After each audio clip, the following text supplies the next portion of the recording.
Anantapuram ICDS PD శిశు గృహంలో మగ శిశువు ఆకలితో మృతి చెందిందన్న ప్రచారం తీవ్ర దుమారం రేపుతోంది.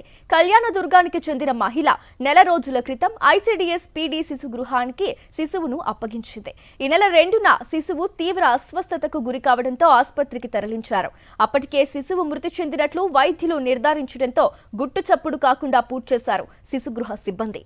ఆకలితో శిశువు మృతి చెందిందన్న వార్తలను ఐసీడీఎస్ పీడీ అధికారి నాగమణి ఖండించారు. అనారోగ్యంతో శిశువు మృతి చెందిందని, సిబ్బంది నిర్లక్ష్యంపై విచారణ వ్యక్తం చేస్తున్నామన్నారు. మొత్తం వ్యవహారంపై ఉన్నత స్థాయి విచారణకు కలెక్టర్ ఆనంద్ ఆదేశాలు జారీ చేశారు. ఇక్కడ శిశుగృహలో జరిగినదైతే నాకు తెలిసినంత వరకు బిడ్డ చనిపోయిన తర్వాత నాకు శిశుగృహ మేనేజర్ గారు నాకు ఇంటిమేషన్ ఇచ్చినారు. ఆ బిడ్డ చనిపోయింది అని తెలిసిన వెంటనే నాకు ఇంటిమేషన్ ఇస్తే డీసీపీఓ అందుబాటులో ఉంటాడు కాబట్టి నేను సెలవు పెట్టిన కారణంగా డీసీపీఓని పంపించడం జరిగింది. తర్వాత సిడబ్ల్యూసి వాళ్ళకి, తర్వాత కలెక్టర్ సార్కి అందరికీ కూడా వాట్సాప్ ద్వారా మెసేజ్ ఇవ్వడం జరిగింది అని తను చెప్పింది.